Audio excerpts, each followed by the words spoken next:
की आवाज को?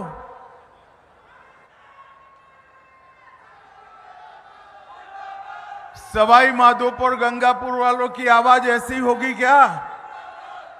मेरे साथ दोनों हाथ उठाइए, उठाइए दोनों हाथ। सहकारिता से समृद्धि के संकल्प की मुट्ठी बीचे और प्रचंड आवाज से बोलिए, भारत माता की, भारत माता की, भारत माता की।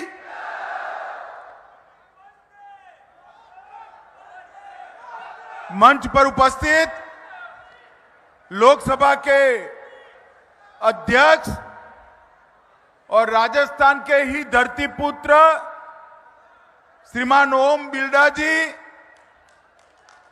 इफ्को के चेयरमैन श्रीमान दिलीप सांघानी जी, राजस्थान में प्रतिपक्ष के नेता श्रीमान राजेंद्र सिंह राठौड़ जी, हमारे तीनों संसद सदस्य, जरा खड़े हो जाइए भाई, खड़े होकर राम राम करो सबको। तीनों संसद सदस्य, हमारे वरिष्ठ नेता मीणा जी, किरोड़ी लाल जी खड़े हो जाइए, किरोड़ी लाल जी,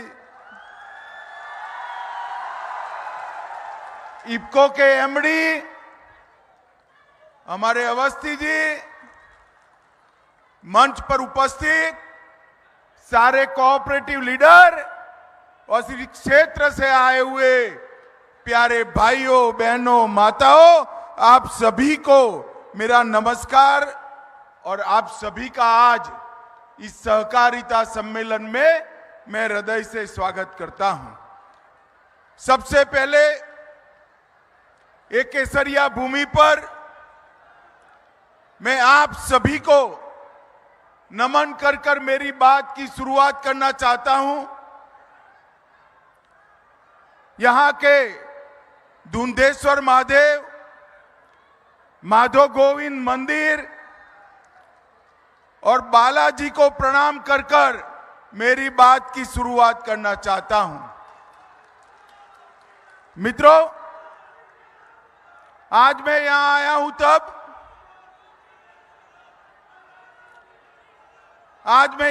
हूं तब हमारे प्रेरणा स्रोत स्वर्गीय वेद गोविंद सहाय जी को भी नमस्कार करना चाहता हूं। उनको याद कर कर श्रद्धांजलि देना चाहता हूं। भाई बैठ जाओ, बैठ जाओ, आप सभी लोग बैठ जाओ। गहलोत साहब ने कुछ लोग भेजे हैं, 5 मिनट अपना कार्यक्रम कर कर चले जाएंगे। जोर से बोलो, भारत माता की, भारत माता की। मित्रों, आज मैं यहां आया तब सारे लोग बैठ जाइए भाई, उनकी ओर मत दिखिए, बैठ जाओ सारे लोग। सारे किसान भाइयों को मेरा निवेदन है, बैठ जाइए। 2-4 जने हैं, निकल जाएंगे थक कर, उनको नारे लगाने दीजिए। कोई वहां नहीं जाएगा भाई, कोई वहां न जाए। माताओं, भाइयों, बहनों, आज मैं सहकार से समृद्धि के नारे को सार्थक करने वाले किसान सम्मेलन में आया हूं। मैं सबसे पहले 75 साल से देश के किसान जिस चीज की मांग कर रहे थे कि एक सहकारिता मंत्रालय अलग हो, मोदी जी ने 75 साल की किसानों की मांग को पूरा कर कर अलग सहकारिता मंत्रालय बनाया है। मैं आप सभी को निवेदन करता हूं, जोर से ताली बजाकर मोदी जी के इस फैसले का स्वागत करिए। मोदी जी जब से प्रधानमंत्री बने हैं, ढेर सारे ऐसे काम जो देश में कभी नहीं हुए वो मोदी जी कर रहे हैं। सहकारिता मंत्रालय बनाया और कुछ दिन पहले ही चंद्रमा के दक्षिण ध्रुव पर हमारा चंद्रयान तिरंगा लहराते हुए पहुंच गया। समग्र देश के अंदर एक प्रकार से नई ऊर्जा, नए विश्वास, इसका संचार हुआ है। सैकड़ों करोड़ों सालों से प्रयास किए गए, करोड़ों सालों से चंद्रमा के दक्षिण ध्रुव के रहस्य बने हुए थे। दुनिया का कोई देश वहां नहीं पहुंच पाया। मोदी जी ने हमारे स्पेस मिशन को नई गति, नई ऊर्जा दी और आज चंद्र के दक्षिण ध्रुव पर पहला पहुंचने वाला देश हमारा भारत बना है। ये समग्र देश के लिए गौरव का विषय है। मित्र, मैं आज अभी जो लोग नारे लगाते थे उनको कहना चाहता हूं, नारे लगाने की जगह चंद्रयान को आगे बढ़ाया होता तो आज नारे लगाने की बारी नहीं आती, आपका भी नंबर होता है। सहकारिता मंत्रालय अगर बनाया होता, किसानों का कल्याण अगर किया होता तो आज ये नारे लगाने की जरूरत नहीं आती। मित्रों, राजस्थान में आया हूं, मैं ज्यादा पॉलिटिक्स करना नहीं चाहता था, मगर अब उन्होंने पॉलिटिक्स की शुरुआत कर दी, मुझे भी मजबूर कर दिया। हमारे दिलीप भाई जरा भोले भाले व्यक्ति है। इफ्को का सम्मेलन था, कल मुझे फोल्डर भेज दिया। मैंने कहा भाई ये फोल्डर मत रखना, वरना अशोक गहलोत नाराज हो जाएंगे। तो दिलीप भाई ने पूछा कि फोल्डर में क्या ऐसा है कि अशोक गहलोत चिढ़ जाएंगे। मैं बताऊं आपको क्या था, जानना है भाइयों क्या था अंदर? ये फोल्डर का कलर, वो डायरी का कलर लाल रंग का था। अब दिलीप भाई को बोला मालूम नहीं है कि आजकल गहलोत साहब लाल डायरी से बहुत डर रहे हैं। क्यों डर रहे हैं भला, जरा बताओ तो राजस्थान वालों। डायरी का आगे का कलर लाल है, अंदर काले कारनामे छिपे हुए हैं। अरबों करोड़ों रुपए का भ्रष्टाचार का कच्चा चिट्टा वो लाल डायरी के अंदर है। और मैं गहलोत साहब को कहने आया हूं, एक चंद लोग बेचकर नारे लगाने से कुछ नहीं होता।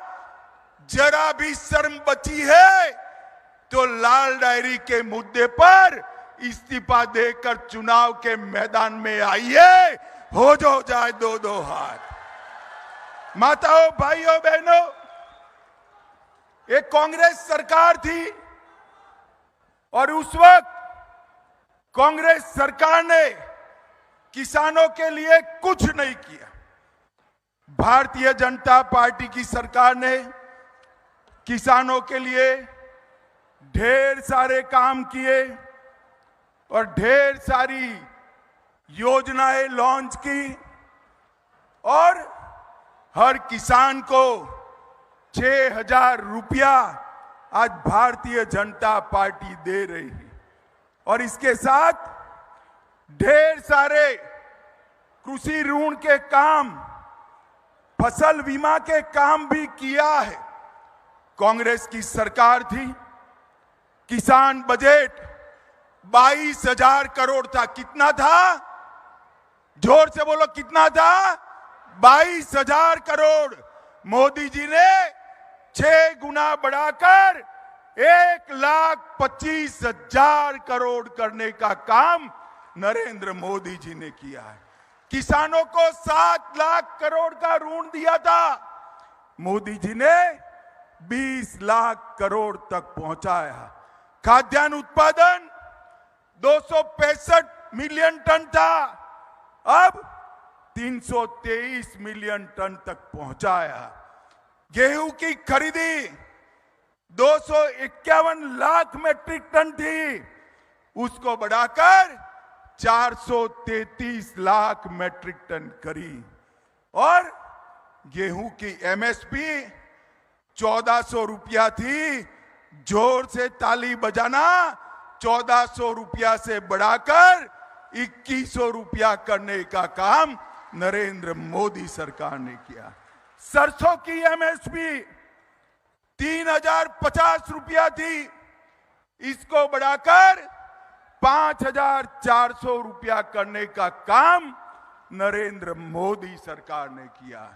और पैक्स को, प्राइमरी एग्रीकल्चर सोसाइटी को मजबूत करने के लिए 20 से ज्यादा योजनाएं लाने का काम नरेंद्र मोदी सरकार ने किया।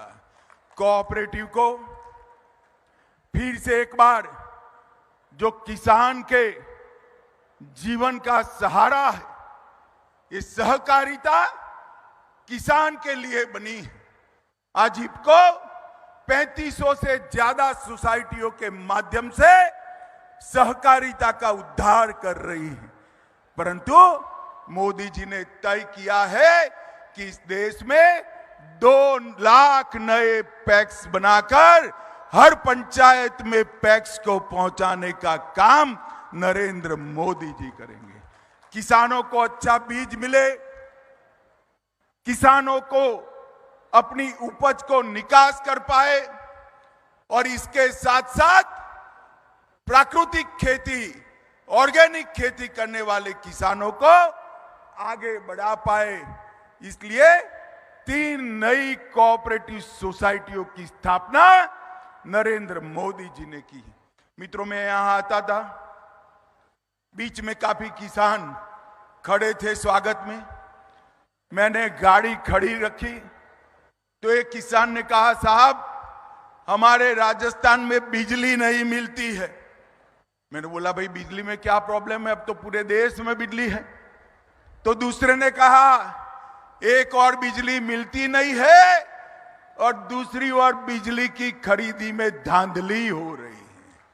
हर चीज पर किसानों को पानी देना है तो बिजली चाहिए, बिजली देनी है तो बिजली का उत्पादन करना पड़ेगा, मगर गहलोत साहब उत्पादन नहीं करते, उनको खरीदी में, परचेज में इंटरेस्ट है।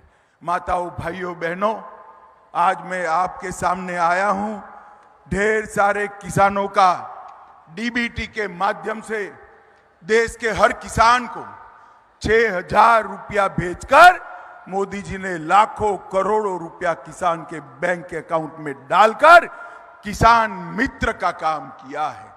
और राजस्थान 14 और 19 दोनों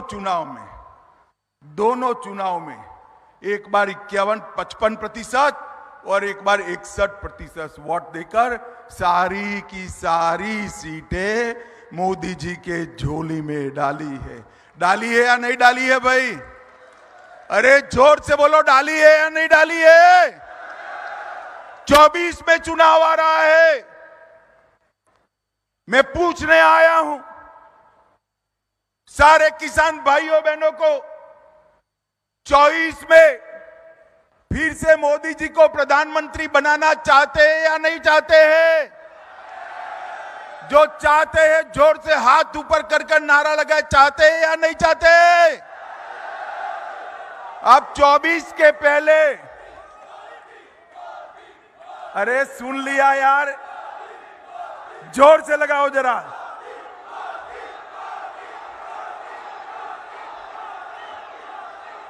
मित्रों, आपने कह दिया 24 में फिर से सबकी सब सीटें भाजपा को देंगे, मगर 24 के पहले 23 का चुनाव आ रहा है। 24 मेट्रो सीटें तब दोगे जब 23 में यहां तख्ता पलट करोगे या नहीं करोगे?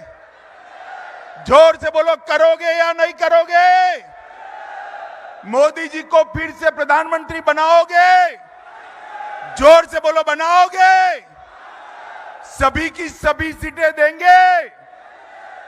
2023 में भाजपा सरकार बनाएंगे तो मेरे साथ दोनों हाथ उठाइए, दोनों हाथ उठाइए और सभी सीटें जीतने के संकल्प की मुट्ठी बींचे और प्रचंड आवाज से बोलिए, भारत माता की, भारत माता की, भारत माता की। अंत में मैं एक बात कहता हूं, घर में कोई भी डायरी हो उसका कलर लाल मत रखना, गहलोत जी नाराज हो जाएंगे, समझ गए ना? लाल डायरी का कलर मत रखना। मेरे साथ बोलो, वंदे वंदे वंदे। अभी आपने बहुत ही प्रेरक, बहुत ही प्रभावशाली और बहुत ही प्रेरणा से ओतप्रोत, ओज से परिपूर्ण एक उद्बोधन सुना जो सभी के लिए प्रेरक है। हम सभी उसको संबद्ध करते हुए अपने माननीय लोकसभा अध्यक्ष को रिक्वेस्ट करेंगे